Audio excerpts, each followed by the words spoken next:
عاملين ايه؟ يا رب تكونوا بخير، وحشتوني قوي قوي قوي. النهارده بقى اول مره هعمل لكم اكل من مطبخ ماما انا بنفسي، لان دايما اصور لكم واحنا بنساعد ماما وهي بتعمل. المره دي بقى انا اللي هعمل الاكل.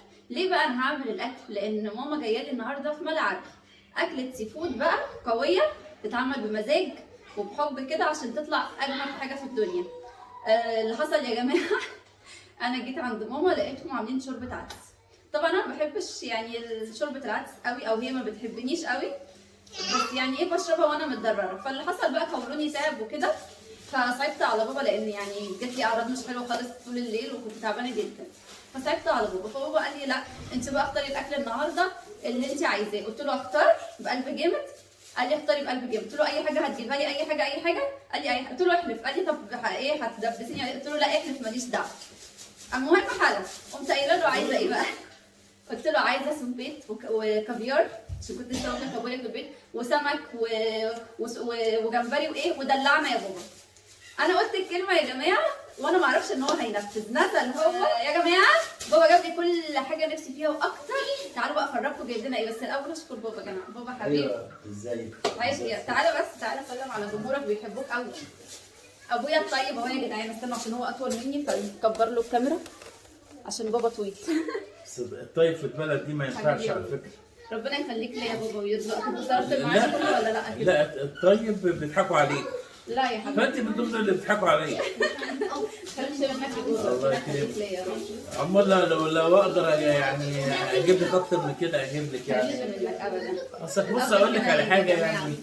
الله العظيم. الانسان يعني لما بيجيله حاجه بيصرف غصب عنه. يعني هو بقى قال لي انا ممكن اصرفهم في عليك، اصرفهم في الاكل على الاقل وابسطك احسن عندي من اي حاجه. لما جالي الكورس انا كنت كل اسبوع اروح اعمل منظار ادفع 1600 جنيه وحقن مش عارف ايه. ابص الاقي العمليه دخلت في 2000 ونص. 2000 ونص والدكتور في 10 دقائق كده بيعمل المنظار كل شهر بقى تصدق عليا لكن مثلا ايه، احنا كل فين وفين لما بنجيب اكله زي دي تمن منظار واحد وبياكل منها العيله كلها. صح يا بابا. فالواحد هيستخسر. بس انا هاكل لوحدي. هاكل لوحدي. لا لا لا لا كلنا ناكل مع بعض. الله يكرمك ويرزقك يا بابا. تسلم يا حبيبي، شكرا يا بابا. بس يا جماعه تعالوا بقى افرجكم، تعالوا معايا. تعالوا بقى اوريكم. هعمل لكم النهارده بقى طريقه جديده للسمك. صينيه سمك بالبطاطس ما عملتهاش معاكم قبل كده. ماشي، في حاجات عملتها من اللي هنعملها النهارده عملناها مع بعض كتير، فهكروت معاكم كده الطريقه عشان ما اطولش الفيديو عليكم، تبقوا تقدروا ترجعوا بالتفاصيل للفيديوهات اللي فيها الطرق بتاعتها. ماشي، بس الحاجات اللي اول مره هعملها هنعملها مع بعض. بصوا النهارده بقى بابا جايب لنا ايه؟ جايب لنا سمكيه قاروص كبيره تكفينا كلنا ان شاء الله. حلو، هنعملها صينيه بطاطس بالسمك بطريقه جديده وتجنن، او مش جديده يعني، انا على طول باكلها في المطاعم وعلى طول ايه بعملها، بس ممكن في ناس كتير ما تعرفش الطريقه. خلاص، وهنعمله النهارده برده اللي طريقته برده اول مره هعمله معاكم. سمك موسى او سافوري ما اعرفش بيسموه ايه. هنعمله مقلي بطريقه برده جميله جدا يطلع مقرمش كده. وجمبري البتر فلاي عملته معاكم قبل كده، بس بصوا بقى بابا جايب لي النهارده حجم جمبري جامبو. ثانيه بصوا ده يتعمل باتر فلاي ده. هنعمله باتر فلاي بالطريقه بتاعتنا اللي احنا متعودين عليها، بس هيطلع بقى مع الجمبري ده هيطلع احلى كمان، لان كل ما الجمبري بيبقى حجمه اكبر كل ما بيطلع مظبوط اكتر، بيبقى جوسي كده، فاهمين؟ وهنعمله سبيت مقلي عملناه مع بعض قبل كده. ايه ده؟ وهنعمله دخلوا سمك؟ لا خلوا مش مصطلحوش ده جبته بالي. بس وعندنا الكافيار هنعمله لسه هشوف عادي يا سيدي، لسه هنشوف هنعمله مقلي ولا هنعمله طاجن على حسب وانا شغاله هشوف انا عامله ايه. انا كده مقطعه على راس السبيت علشان لو هعملها طاجن مع الكافيار ممكن هعملها بالصلصه الحمراء او الصلصه البيضاء، هشوف وانا شغاله كده ايه مركزه بس. والسبيت مقلي عادي وبس. هي دي الحاجات اللي احنا هنعملها النهارده. بقى اول حاجه بطريقه الخلطه بتاعه السمكه بتاعه البطاطس، هي اللي هنحشي بيها السمكه وهنحطها على وش البطاطس كده، تبقى رهيبه هتاكلوها بجد يعني، وهم الكل اللي هيدوقها. وانا هخليكم تشوفوهم هما بياكلوا هيقولوا لكم رايهم. بصوا بقى هنجيب ايه؟ ادوات ماما بقى. هنجيب بوله كده، ده بصلتين مقطعه، واحده للرز وواحده لصينيه السمك. خلاص، هنحط بقى النص كده للرز. خلاص نص البصل هنحطه ايه للرز، خلاص، والنص التاني للسمكه. ماشي، يبقى ده كده بصل بتاع السمكيه وبطاطس. الطريقه دي مامتي نفسها ما تعرفهاش، فتعلمها بقى النهارده مني. لو عجبتها ما عجبتهاش بقى انت عليه فلفل الوان، يعني دول كده حوالي فلفلايه وشويه بقدونس. حطوا فلفل اخضر عادي، يعني الفلفل اللي متاح عندكم حطوه، ما عندكوش بقدونس حطوا شبت، اي حاجه منهم هتمشي، بس انا بحب احط البقدونس. الشبت هخليه ايه للجمبري. خلاص، هنا هحتاج شويه بقدونس كمان، حاسه ان دول هيبقوا قليلين، اقطع كمان حبه واجيبهم. بس هو عملنا بقى حزمه بقدونس ثانيه كده، حطينا ايه حزمتين بقدونس. هي السمكه بتاعتنا كبيره، فهو يعني ايه هي كيلو او كيلو ونص تقريبا. فانتوا ايه الكميه اللي انا بعملها دي بقى على حسب انتوا كميه البطاطس بتاعتكم وكميه السمك بس. فهنا كده انا حطيت ايه بصل وفلفل والبقدونس، وطبعا الشريك بتاعي الاساسي في اي اكله سمك الماسترد، ما اقدرش استغنى عنها ابدا. معلقتين كده كبار حلوين، مهمه قوي في صينيه السمك. ما تحاولوش يعني ايه تتغافلوا عن المكون ده، عشان انا عندي اختي ريان الحاجه اللي ما بتلاقيهاش عندها ما تحطهاش، وبعدين تكلمني تقولي انا عملت طريقتك بالظبط وطلعت مش مظبوطه. طب حطيتي كذا؟ لا ما عنديش. طب حطيتي كذا؟ لا حطيت بدل. المهم ان هي مقتنعه ان هي كده عملت بطريقتي. والله كمان وانت كمان الله. انا كيف هتعمل في الاخر انا اللي اتشافى بدون كيكه وبدون دقيق وبدون الله. زيت وبدون اي حاجه. الله الله. ما تنسوش تعملوا لايك. الله يكرمك يا براء، تسلمي. كده احنا حطينا ليمونتين خلاص. مش عايزه انسى حاجه، التوم انا هنا عشان عند مطبخ ماما يا جماعه، فحاسه ان انا متلخبطه مش لاقيه الحاجه. استنى اجيب التوم. اهو لقينا التوم الحمد لله. كمان بتستخدم نفس التوم اللي انا بستعمله عشان ما نقعدش ندق، لان ماما هنا بتحب تدق التوم قوي. هنحط حوالي ايه؟ هنحط حوالي 4 فصوص. بصوا 1 2 3 4. كفايه بقى ايديكي بس ايديكي حطي كتير بجد انت عشان التوم بتاعك عشان التوم بتاعك يا شغل. بس هنا خليت احمد اخويا جاب لي تتبيله السمك علشان ماما ما عندهاش غير كمون وملح وكده، فايه انا بحب تتبيله السمك اكتر تنجز معانا ونكهتها بتبقى مظبوطه. ثانيه برافو. فهنحط حوالي ايه معلقتين كده ايه وسط، حبه حبه خلاص كده. حطينا ايه تتبيله السمك كده خلاص. الخلطه دي هنقلب بقى. ريحتها اصلا بتبقى قويه يا ياسين، مش عايزه اقول لك بتبقى جميله. بصوا يا جماعه والله نفسي اشممكم الريحه، بس انتوا اكيد هتتوقعوا ستات البيوت الشاطره عارفين الخلطه دي بتبقى عامله ازاي، جباره. ماشي، دي بقى اللي هنحشي بيها السمك وايه وهنحطها على البطاطس. بس خلصناها كده. نقطع بقى البطاطس كده في صينيه ونشوف هنعملها ايه. نقطع البطاطس مش هنقطعوها ده معاذ ما تركزوش. احنا تجمع العائلي النهارده، بس هو ايه ما فيهوش ريان، ومحمد اخويا مسافر، واحمد اخويا ان شاء الله يبقى معانا باذن الله. بصوا هو ده السمك اللي احنا عايزينه. ماما انت حبيبتي ماما بتشاور الدولاب. اقفل الدولاب ماما بتعملي كده. افهم مين انا؟ هي تقصد ان انا اقفل الدولاب، هتقولي اقفلي الدولاب.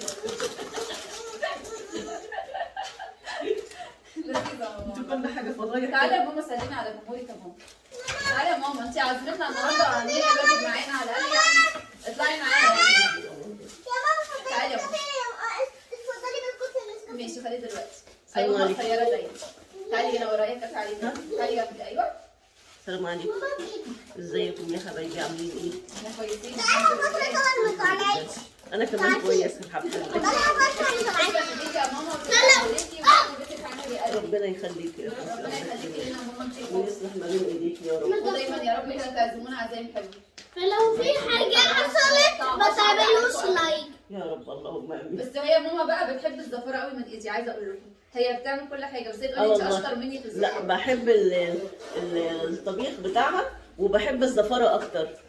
اكتر حاجه بحبها من ايديها الزفاره بصراحه. هي دي اكتر حاجه بتألف وبتفنن فيها فعلا. والله ما بجيب الطرق من حد كلها من لو الفيديو بس ما تعملوش لايك. حاضر يا باروق هوريك انا. ماما بس انا عايزه اكل الرز من ايديك عشان انت بتعمليه احسن مني. طب حاضر ماشي. ماما بتعمل الرز بتاعها عامه في اي حاجه لو بيطلع عليه الفيديو طيب. سليمة اعملوا لايك. يا باروق جت سليمه يا باروق. بس نقطع البطاطس بقى وبعدين اوريكم بقى يلا بينا بقى اوريكم اللي هنعمل ايه. بس انا عايزه اوريكم حاجه الاول كده قبل ما نشتغل. بصوا يا جماعه هنا في مساعد الشيف. شايفين يا جماعه المنظر ده؟ ده هو دوت كده، هو ده كده يعني لو دخلتوه جوه الفرن هيدخل ما عندوش مانع. عسل والله العظيم عسل. ماشي، فعشان ايه لو انا اتلخبطت فجاه او وقعت هعرفوا ان في بني ادم بيشدني من تحت. بس هنا بقى خلاص قطعت البطاطس. حلو. بقى ايه نص الكميه بتاعت الخلطه اللي احنا عملناها هنحطها على البطاطس والنص الثاني هنحشي بيه السمك. هو عايز يطلع. حلو. بس نحط كده ايه، خليهم بقى معايا كده. ودي راح غير الست اللي هي نقلبها بقى تقليبه حلوه كده معاها. خلاص نشوفها تقليبه. تعالوا كده اوريكم الصينيه. خلاص كده احنا حطينا الخلطه عليها، نفس الخلطه بقى بقيتها هنحطها ايه على السمكيه، والسمكيه هنحطها ايه على وش اوبا على وش الصينيه. اوكي بصوا بقى نحشيها كده.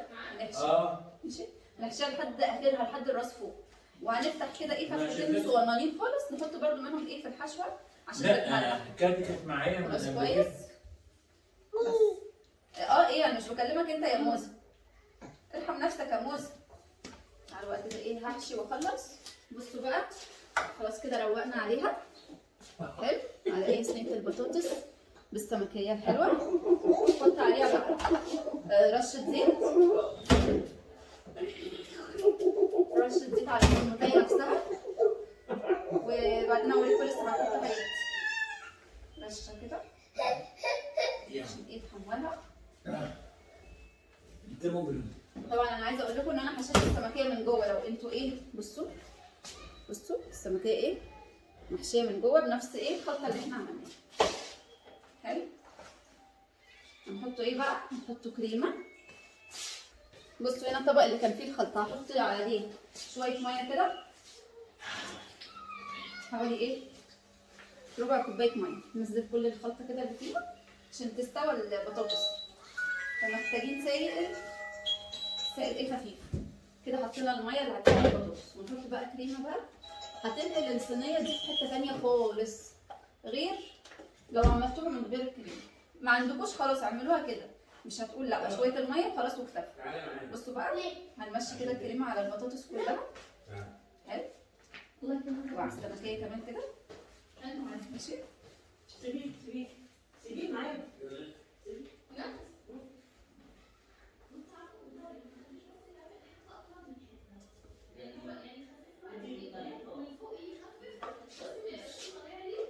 خلاص حلو كده حطينا ايه الكريمه والميه. خلاص كده هنغلفها وهتستوى على البوتاجاز. وبعد ما تستوى خلاص تبقى داخله على سوا هنقوم رشين موتزاريلا ونقوم حاطينها في الفرن تاخد الوش.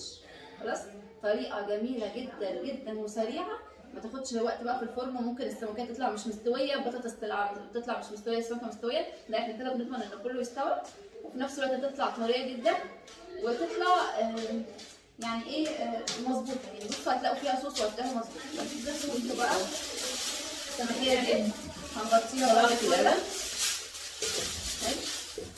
بصوا كده بقى هحط السمكيه ايه على البوتاجاز اهو، على العين اللي في النص لحد ما ايه بسم الله. ماما عندها كل حاجه بتحب وتعمل بوم.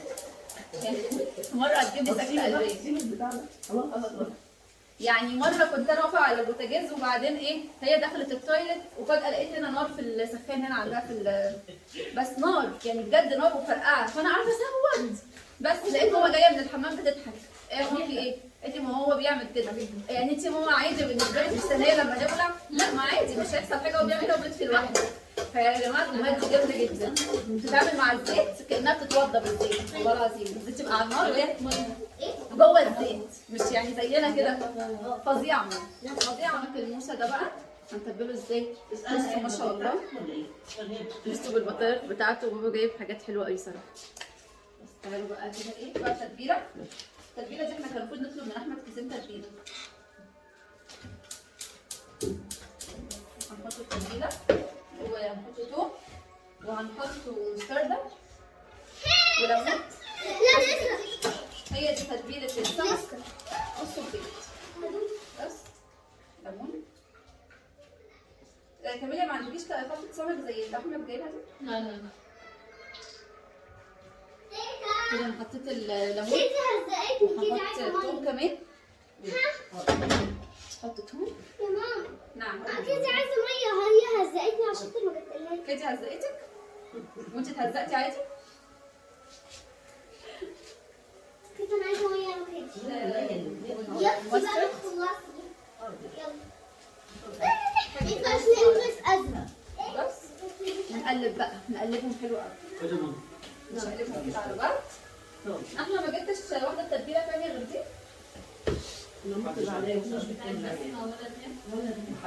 طب ماشي انت ما عندكش ماشي نقلبه بقى ايه؟ قلبناه خلاص بقى نسيبه في التتبيله ايه حوالي نص ساعه بالكتير قوي. بس بقى نتبل السبيط كمان. يبقى كده خلصنا السمك، خلصنا السمكات كلها. السبيط لا احنا عندنا السبيط دوت اللي هو جسم السبيطه هنتبله. الراس هنشوف هنعملها ايه مع بعض. السبيطه هنتبلها نفس الفكره برضو. شويه الثوم. ليمون فين؟ انا عاوز ليمون تاني ها. نخلص الوش ده. ليمون وبهارات برضو. لحمة معاك عادي.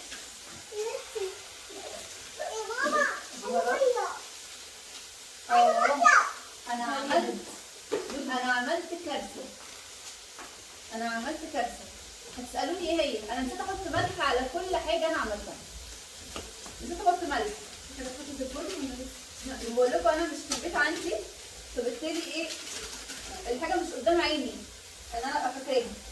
خلاص فانا كده هحط ملح على السمك وهحط ملح على السمك ده وده. هنعمل ايه؟ وهو الصبيط الحمد لله احنا شغالين فيه وافتكرنا. خلاص كده حطيت ثوم وحطيت بهارات وهحط شويه الماسترد. الكمون بتاع ماما هنا كمان. شمي هتعرفي. عشان واعرف. لا صراحه ساعدتيني. مش عارفه من غيرك هعمل ايه. اهو مكتوب كمون وكزبره مطحونه. حطيت كمون مطحون. ريحه الكمون عند ماما غير اللي عندي عشان ماما بتعمله فريش، هي اللي بتطحنه. انا عندي بجيبه من العطار بيبقى ريحته خفيفه. عايزين الملح فين؟ هو الملح. بس هيقع. بس هناخد دلوقتي ايه بقى؟ هناخد نص معلقه ملح صغننه خالص. خلاص وزيها على السمك. خلاص وزيها على السمكيه دي هرشها كده من جوه ومن بره برده عشان ايه تاخد الملح بتاعها. خلاص وكده يبقى ايه التتبيله بتاعت السبيط كده خلصت. بس لسه هنحط في الاخر بعد ما يتبل هنحط له ايه؟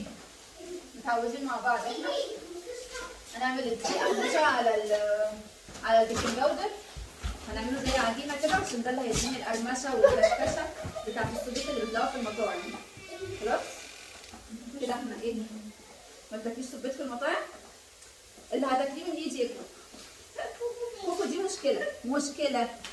خلاص كده تبلنا ده. احط ملح بقى على الحاجات اللي نسيت احط عليها وارجع بقى زي ما احنا متعودين في الجمبري باتر فلاي بقصه كده من ظهره بحيث يبقى شبه الفراشه كده.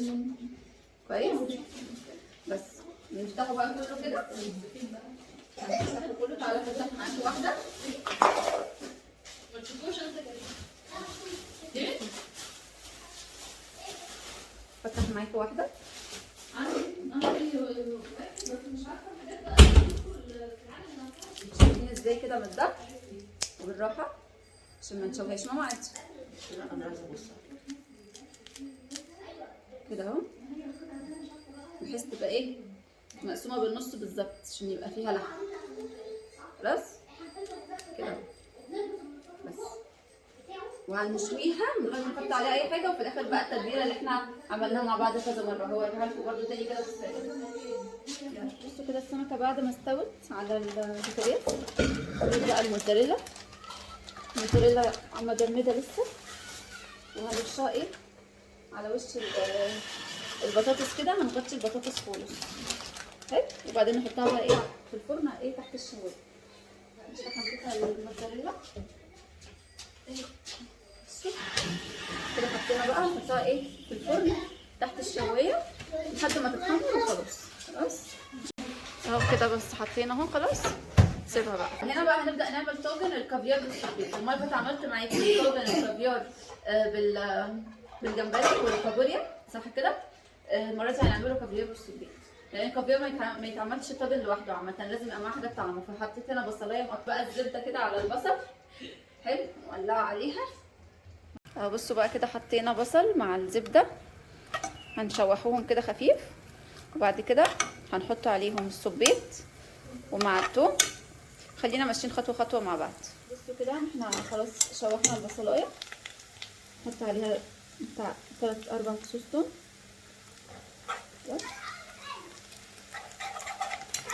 وبعدين ننزل عليها ماما كانت كده بشعر خرطوم. البيت دي راس متقطعه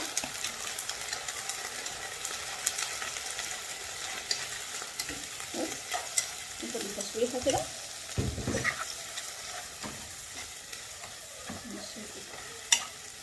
وبعدين ايه هنقطعه معاه فلفل الوان كمان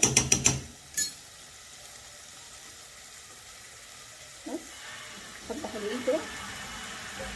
ما تقطعوش تقطيع رفيع قوي لان الخضار ده هيطرى مش هيبقى ليه شكل، يعني نفس الحجم بتاع السبيط كده ايه شرايح.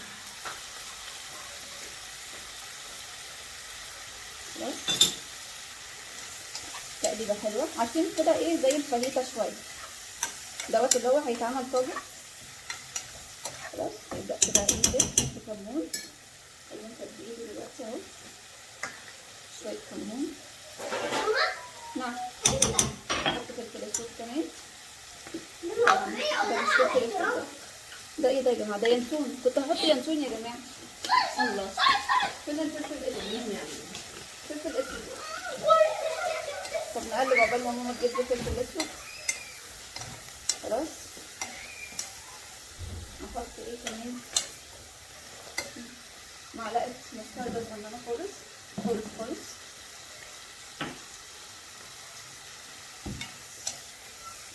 مش هحط ليمون، الطاجن ده مش هيتحط له ليمون، فانا هكتفي بمعلقه المستردة كده وخلاص. هنحط بس فلفل اسود وشويه الملح وبعد كده هوريكم هنكمله ازاي. بصوا حطيت الفلفل الاسود.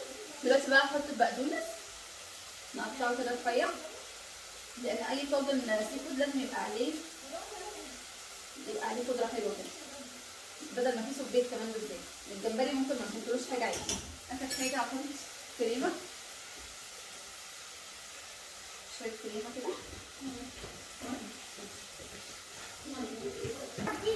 حط ملح. حاجه حلوه ثانيه هاخد نص معلقه دقيق كده صغيره على الطاجن هنا عشان احنا عايزينه يبقى ليه قوام. بس لو تقلت معانا هنخفف بميه. لو عندكم مرقه جمبري اوكي هتبقى حلوه قوي، بس انا عشان مش عامله النهارده مرقه جمبري فهخفف بميه لو تقلت معانا. هي بصوا بتتقل على طول اول ما بتحطوا حبه الدقيق كده. نحط بقى الكافيار من غير ما هنقلب، هنحط الكميه كلها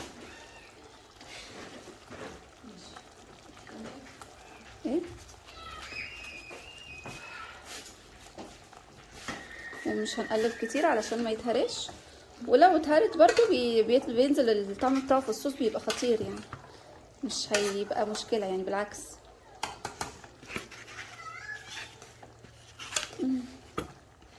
هي اصلا في كام واحده فتفتين بس. تعالوا بقى كده ايه نقلبه تقليبه خفيفه.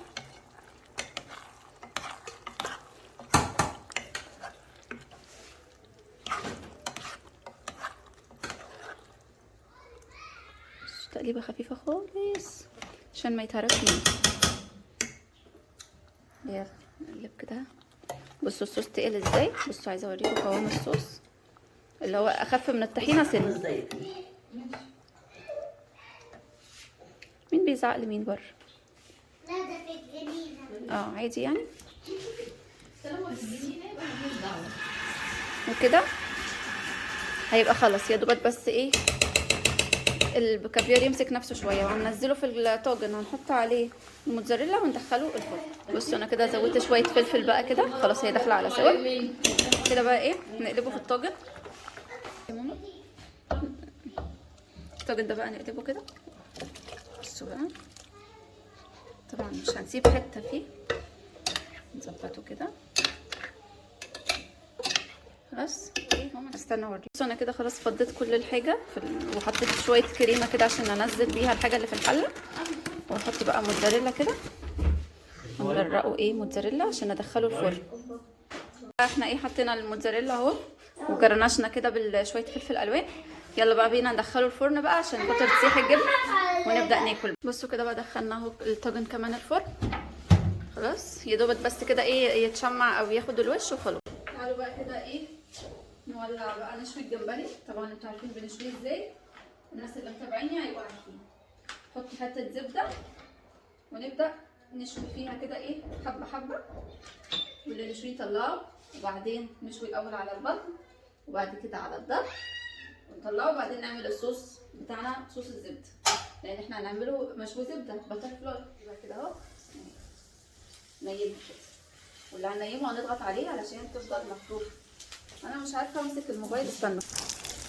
بصوا كده اهو، نفتحها كده اهو ماشي، تاخد اللون من قدام هطلعها اهو. شغالين اهو. ماما بتغطسه كده في دقيق على نشا على بيكنج باودر، وبعدين حطه كده ايه تحط راسه كده في شويه الميه، وبعدين في السمسم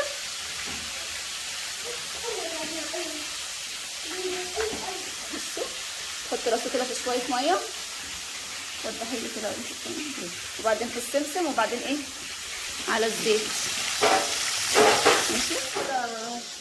حمرنا طماطم كده تبقى حلوه كده. بصوا احنا بدأنا في عمايل الاكل الساعه 2:15، قلت لهم هخلص 3:30، دلوقتي الساعه 5 يعني ما شاء الله عليا. والله انا واقفه في المطبخ بتاع ماما بلف حوالين نفسي، مش عارفه المكان ايه يا ابني. بس يا ابني تعالى براء، تعالى وري الجمهور كده الحلاقه وخد رايهم. بصوا يا جماعه، براء راح حلقه، لو عجبكم الحلاقه حطوا له لايك، لو ما عجبكوش الحلاقه اكتبوا له كومنت وقولوا لي بصوا ايه رايكم في الحلاقه. هي مش عاجباه انا بقول له قمر شكله جميل كده ماشي، اكتبوا له في الكومنتات اتفقنا.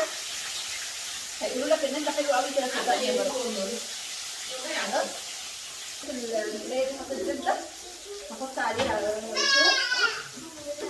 هحط عليها فصين ثوم كده، نحورها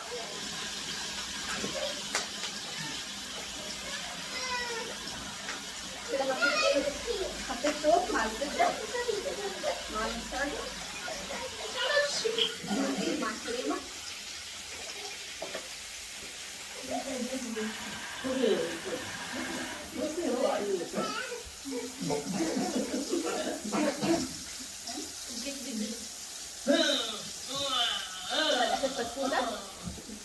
وبعدين هنحط الليمون. خلصنا.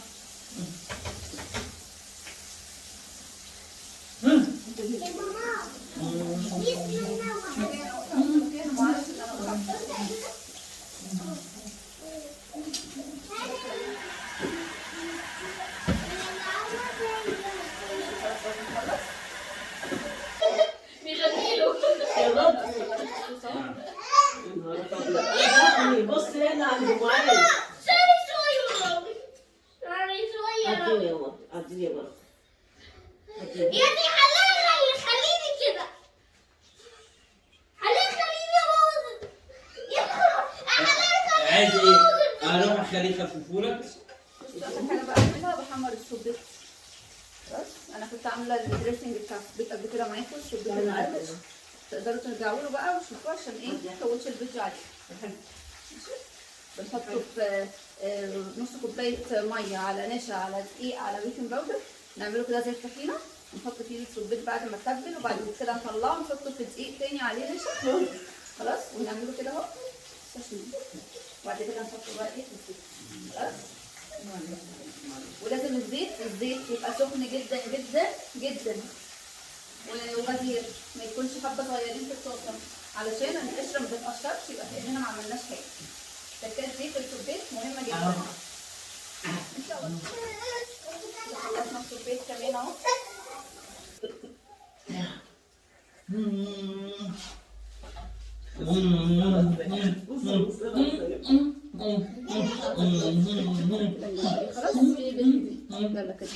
بصوا بقى كده خلاص اهو غرفنا الاكل.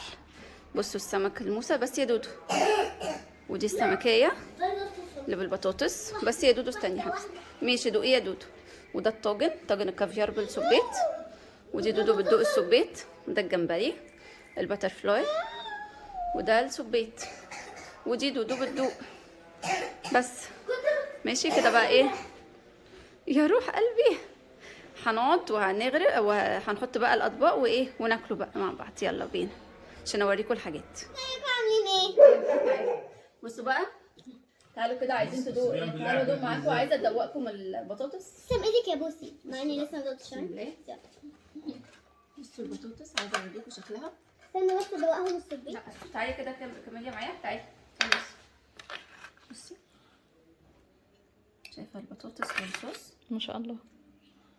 لا باين وشها، باين وشها بس.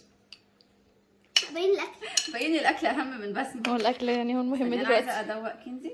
كنزي طبعا التهمت السبيت. دوقي. حلوه. ادوق انا. يا رب صبرنا. خطيره. احنا هنقعد بقى نعمل نفسنا بنصور يا كاميليا لحد ما نخلص.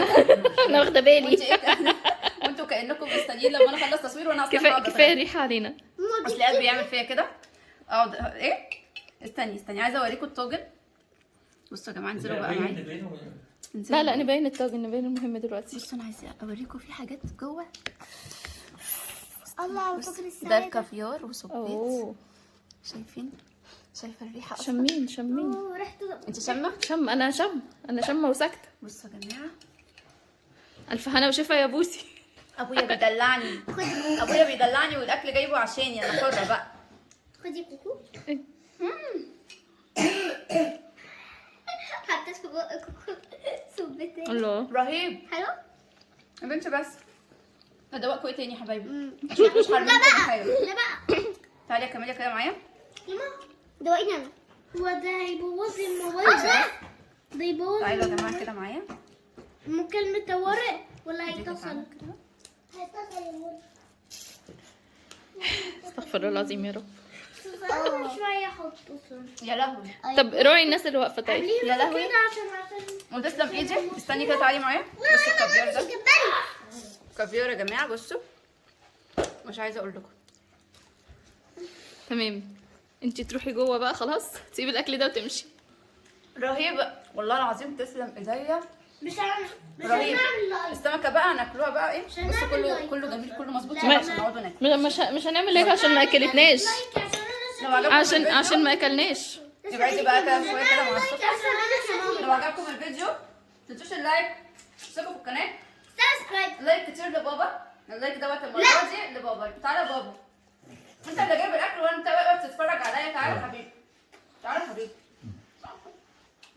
تسلم ما جايبك اهو. ربنا يخليك لينا حبيبي، ويخلي جوزي حبيبي ليا. خليك ليا يا ايهاب يا رب، وتعيشوا وتدلعوني انتوا الاثنين. يا بابا والله الكافيار بصي ما شاء الله الطاجن عليه. حلو؟